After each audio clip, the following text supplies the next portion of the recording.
সাধারণ মানুষ এবং শিক্ষার্থীদের উপর নারকীয় হত্যাযজ্ঞের প্রতিবাদে এবার অ্যাকশনে নেমেছেন প্রবাসী বাংলাদেশিরা। বিদেশে বসেই তারা শুরু করেছেন স্মরণকালের ঐতিহাসিক এক আন্দোলন, যার নাম দেয়া হয়েছে রেমিটেন্স শাটডাউন। বাংলাদেশের মতো রাষ্ট্রের অন্যতম প্রধান চালিকা শক্তি হচ্ছে প্রবাসীদের পাঠানো এই রেমিটেন্স, যার উপর ভিত্তি করেই সরকার টিকে থাকে। কাজেই কোটা আন্দোলনে নিরীহ মানুষের উপর অবর্ণনীয় নির্যাতনের প্রতিবাদ স্বরূপ প্রবাসীরা রেমিটেন্স বন্ধ করে দেওয়ার ঘোষণা দিয়েছেন। কারণ রেমিটেন্সের মাধ্যমে বৈদেশিক মুদ্রা না এলে সরকারের পক্ষে দেশ চালানোই অসম্ভব হয়ে যাবে।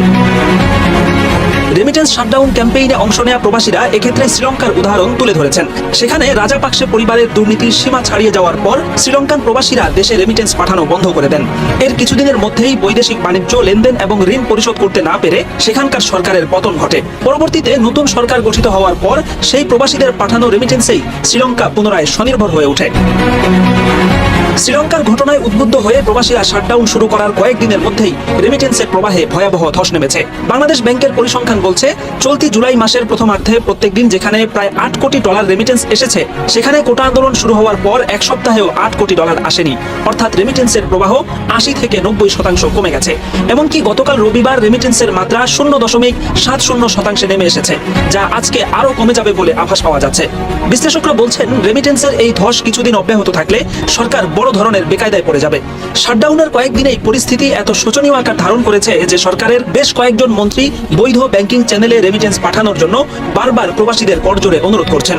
রেমিটেন্স আপনারা যদি বাংলাদেশে 6 মাস না পাঠান বা আপনারা যদি বৈধ পথে না পাঠান, এই ক্ষতিটা কার হবে? ব্যাংকিং চ্যানেলে রেমিটেন্স না পাঠিয়ে প্রবাসীরা দুটি উপায় অবলম্বন করছেন। যাদের টাকা পাঠানো একান্তই প্রয়োজন, তারা শুধুমাত্র প্রয়োজন পরিমাণ টাকা হুন্ডিতে পাঠিয়ে দিচ্ছেন। তবে অনেকেই সিদ্ধান্ত নিয়েছেন তারা ব্যাংকিং চ্যানেলেই টাকা পাঠাবেন, কিন্তু সেটা 3 থেকে 6 মাস পরে। কারণ ততদিন পর্যন্ত বৈদেশিক মুদ্রা না পেয়ে সরকারের একটা উচিত শিক্ষা হয়ে যাবে বলে তারা মনে করেন। এছাড়া বেশ কিছুদিন বৈদেশিক মুদ্রা নিজের কাছে রেখে দিলে ততদিনে টাকার মান যেহেতু আরো কমে যাবে, ফলে তারা একই পরিমাণ মুদ্রা কয়েক মাস পর পাঠালে বাংলা টাকার ক্ষেত্রেও আরো ভালো রেট পাবেন।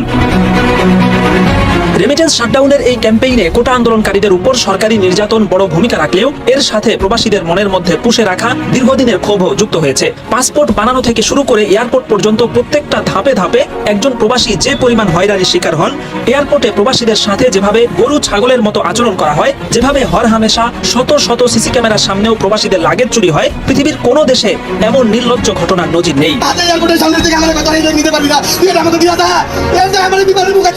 বোদ্ধা মহল মনে করছেন, প্রবাসীরা রেমিটেন্স বন্ধ করে দিয়ে একটা উচিত শিক্ষা দেওয়ার ব্যবস্থা করেছেন।